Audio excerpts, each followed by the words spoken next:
Welcome to The Source, where we combine the headlines with in-depth conversations with the newsmakers themselves. Sitting in for Pinky Webb, I'm Mai Rodriguez. Today on the program, following Paeng's devastation, President Bongbong Marcos thumbs down the proposal to place the entire country in a state of calamity. Local governments brace for the potential impact of Tropical Storm Queenie. And how can Filipinos extend help to those affected by Paeng?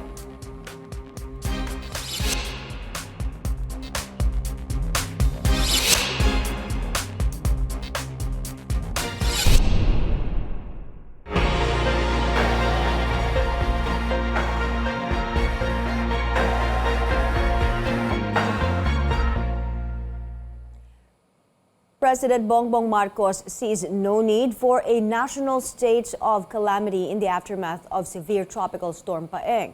He said Paeng did not affect all parts of the country. He also said he consulted the Environment Department, which reported that the damage is highly localized. The NDRRMC earlier recommended a nationwide state of calamity to expedite aid to victims. The death toll from Paeng's onslaught rises to 110. Disaster officials say 79 have been confirmed, while 31 are for validation. 59 of these deaths come from the Bangsamoro Autonomous Region. The number of those injured also jumped to over 100. 33 others remain missing. Let's go straight to the source of the story. National Disaster Risk Reduction and Management Council spokesperson, Assistant Secretary Raffy Alejandro joins us now. Good morning, Usec. Yes, good morning, Mai. Good morning to all our viewers. All right, Usec, President Marcos has rejected the nationwide state of calamity. I'd like to get your reaction first. Yeah, the initial recommendation of the Council was for us to comply with this directive, not for us government agencies to be proactive so to ensure that there will be no delays in providing relief and rehabilitation to calamity-stricken areas, ensure the welfare of affected residents. So with this guidance that we focus on localized relief, recovery, and rehabilitation operations, so we just need to focus on the hardest hit. So there's no need to declare the entire country under state of calamity because that was made based on the forecast, that's 16 out of 17. But with this guidance that we focus on the hardest hit areas, so we will be doing that. In fact, our secretary is in Maguindanao, and they're going around in these affected areas to focus or to oversee the relief operation. Yes, but you did say you recommended to be year-long. Why should it be a year-long state of calamity? Yes, actually, a one-year state of calamity is a standard for any declaration, but the president has the option to cut it short or make it shorter, just like what we did initially with COVID, wherein the president declared initially a 6 months, and then it was extended until December this year. So it's actually upon his appreciation, but on a standard basis, it usually takes a year, to have full rehabilitation programs to be implemented. Mm-hmm. All right, let's go to the aftermath of Paeng. Based on your monitoring, Usec, which regions or areas are still reeling and the hardest hit from the tropical storm Paeng, aside from Maguindanao? Yes, so far we have 2.4 million persons affected, or 741,000 families. These are reports coming from 17 regions, 70 provinces, 800 cities or municipalities, and 6,158 barangays.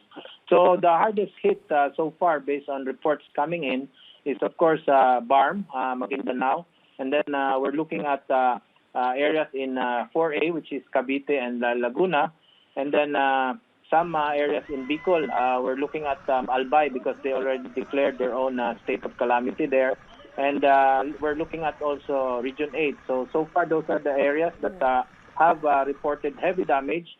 But again, we are getting reports from 17 regions because we have monitored around 1,287 incidents, mostly flooding, 1,111.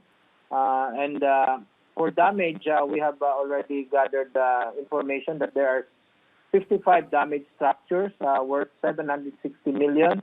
And for agriculture, we already have a figure of initial figure of 1.3 billion from our Department of Agriculture. So our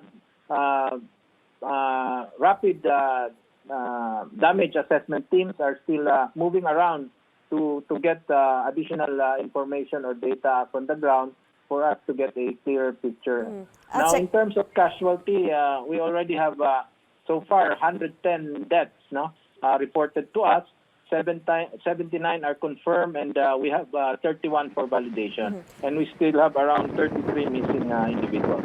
Asek, kapag you say for validation ang death, what does it mean again? How is the process?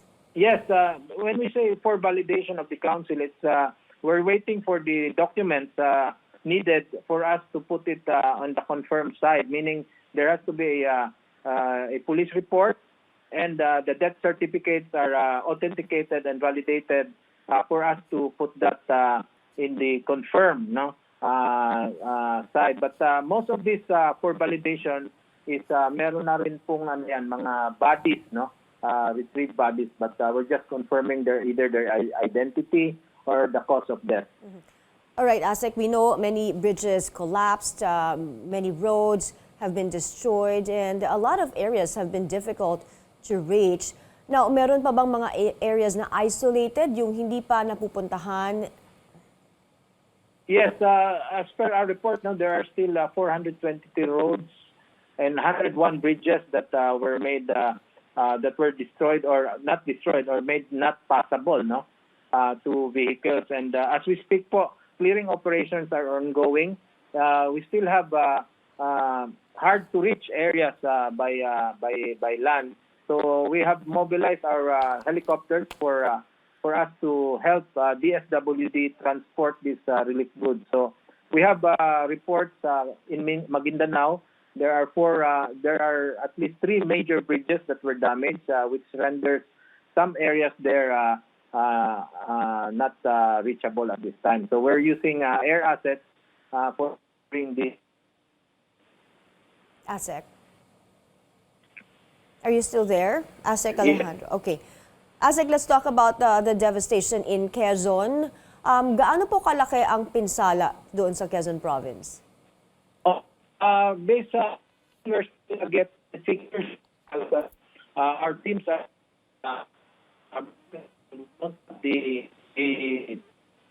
as far as concerned in terms of damage, but we are receiving initially some information that there are bridges that were destroyed.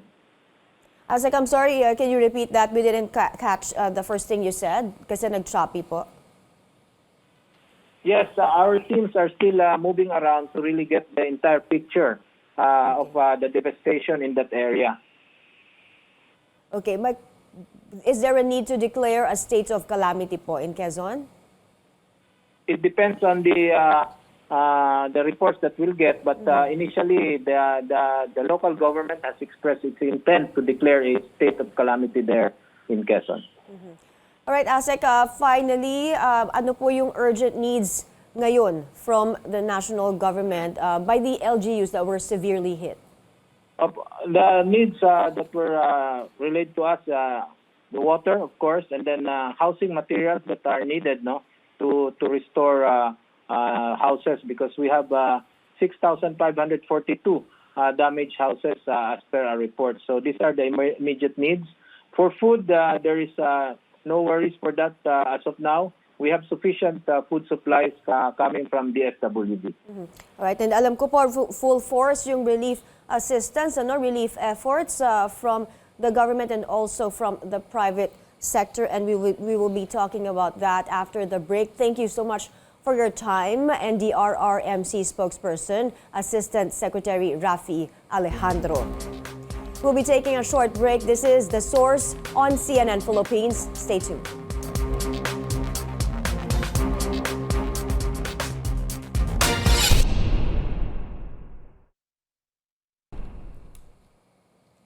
You're watching The Source on CNN Philippines. I'm Mai Rodriguez. The Social Welfare Department has provided assistance amounting to over 22 million pesos to victims of severe tropical storm Paeng.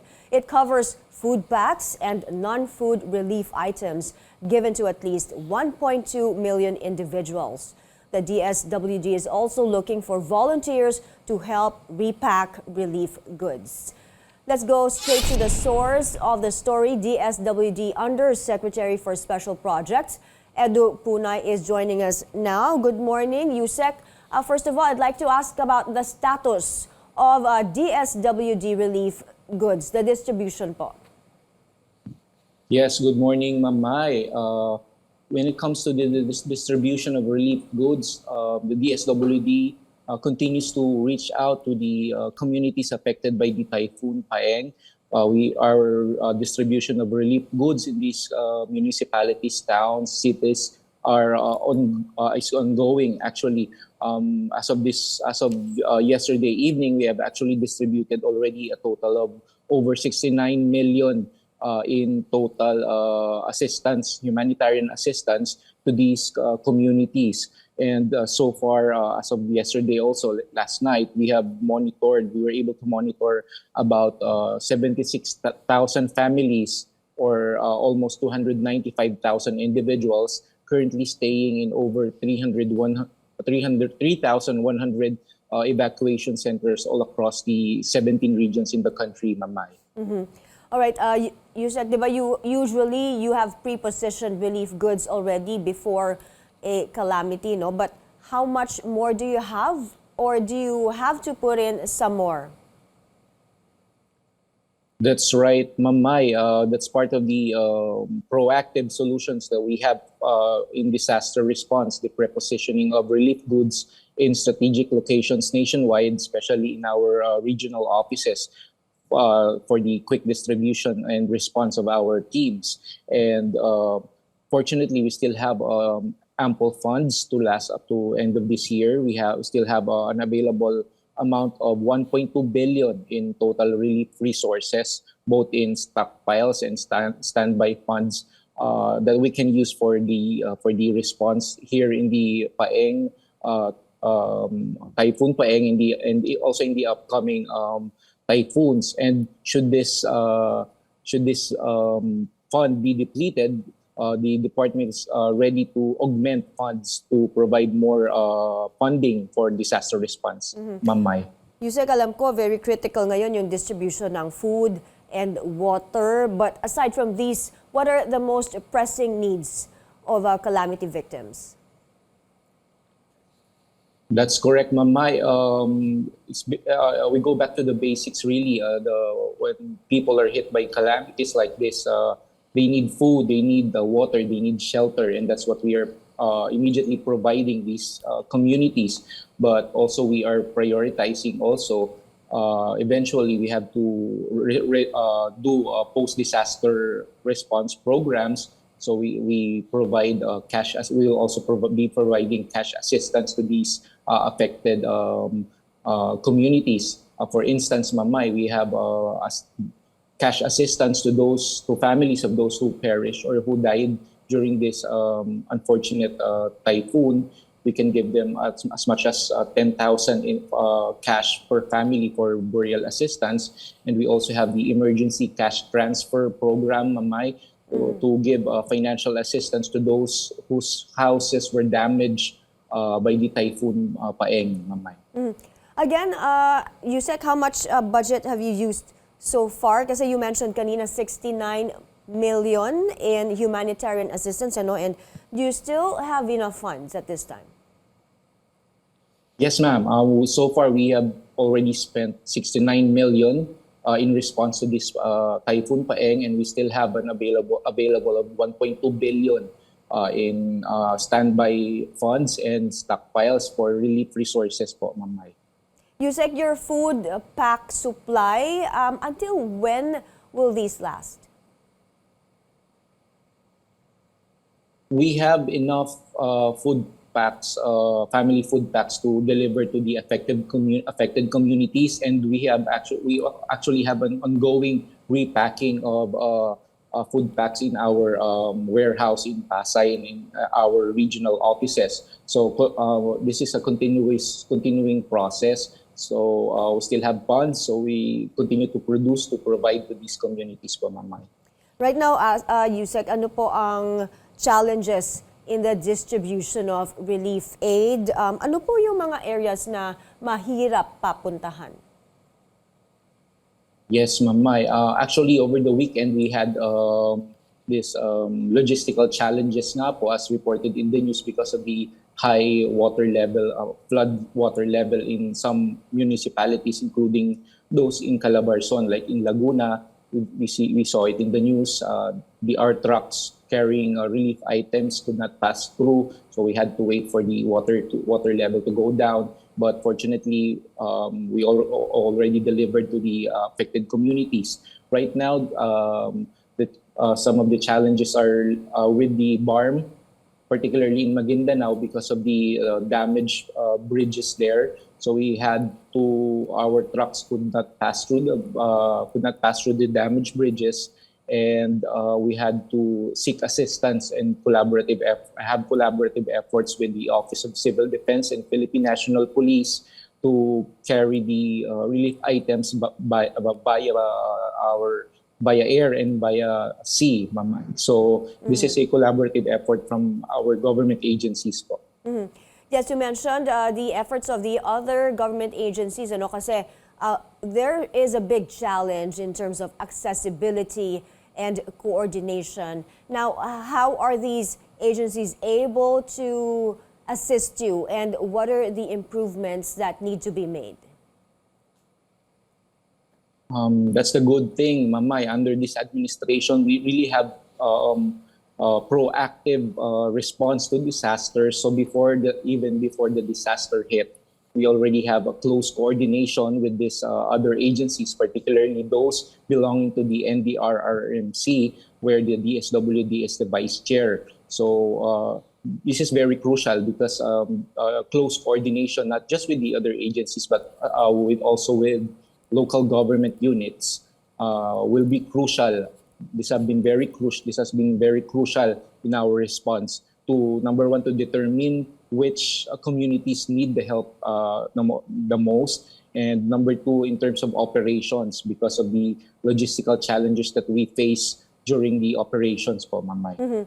Usec, in the past calamities, may mga reports na, in the aftermath na, tapos may maririnig tayo na may mga unused relief goods sa mga warehouses, nakastore doon, mga medicines, canned goods na nabubulok na po, So, na-address na po ba ito? And how are you making sure na hindi po ito mangyayari ulit? Yes po, Mamay. Talagang we're very careful in storage of the, handling and managing relief packages po, especially in our warehouses. These relief items are very well monitored. Ganun nga po, so as to prevent similar incidents in the past na talaga nasira yung mga relief items, hindi nagamit. We will make sure, under the leadership of Secretary Erwin Tulfo, is making sure that this will not happen. So talagang close monitoring po ito. Although we have prepositioning of relief items, we make sure that wala pong masasayang. Yun po ang instruction ng ating Secretary. So wala na po doon sa warehouses, especially yung mga bigas. Yung bigas po na dapat nakakarating doon sa mga nangangailangan. Yes po, Mamay. We make sure na talagang well-maintained and managed po yung ating mga relief items kasi particularly sa food items po, we cannot afford to distribute mga sira-sirang food pod because this is a basic survival issue. So talagang we make sure na tama yung ating mga nadidistribute at talagang maayos, in good condition. And as I said a while ago, yun nga po, ang monitoring natin is very extensive. We carefully monitor these items, yung mga expiration date, chine-check po yan up to the very last mga canned goods, sinecheck po natin yan. Kaya maganda po ang monitoring naman po natin. Before we let you go, Usec, ito naman, we have another storm, si Queenie, andito na po, and I think it is the rain that we're watching out for, ano?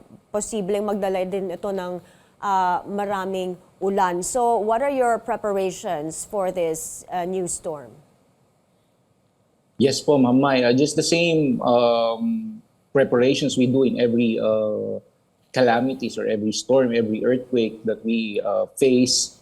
We replenish our preposition goods and relief items in our strategic locations and field offices para po ready tayo maka-distribute anytime na bahain or may maapektuhan po tayong communities. So this has been the proactive solution of our government po, yung prepositioning, which is very what we've seen very effective po the past calamities that we face. So the same mechanism, the same system that we use in disaster response po, Ma'am Mai. All right. Thank you for your time this morning.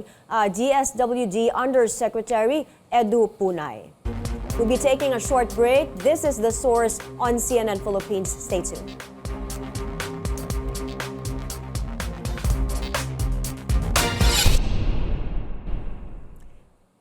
You're still watching The Source on CNN Philippines. I'm Mai Rodriguez.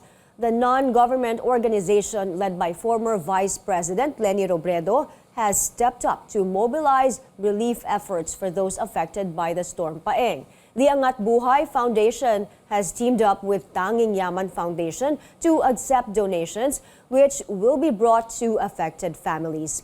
Let's go straight to the source of the story. We have Angat Buhay Executive Director Raffy Magno. Good morning, Raffy. Thanks for joining us. Hi, good morning. Magandang umaga, Mai. All right, I'd like to ask about the status of your relief efforts at this time. Of course, nag-mobilize kayo days ago na, no? So, saan ngayon ang focus ng Angat Buhay? May malawak yung affected areas ng Paeng PH. We are now operating in 16 areas all over the Philippines from Luzon, Visayas, Mindanao, and BARM. Currently, we were able to reach almost 10,000 families and we're able to mobilize almost 5 million peso worth of relief assistance. Right now, our volunteers are doing their distribution ng relief assistance sa mga affected areas, including na dito yung pagpo-provide ng hot meals in different evacuation centers. Okay, of course, these kinds of relief efforts are nothing new to you, no? Kasi dati pa, whenever there's a storm, yung may pagbaha at yung may mga nangangailangan, you were there to assist them. So, does Angat Buhay have standby relief goods or funds for these kinds of situations? Paano nyo nasusustain? How do you sustain these stocks? Yes, yung disaster relief and rehabilitation is one of the 4 pillars of Angat Buhay. Ngayon as an NGO, isa yun sa mga tinututukan natin at commitment ng non-government organization na ito to really fill in the gaps, no, and support different agencies, government agencies and non-profits to provide immediate relief assistance to the affected families of different disasters, no.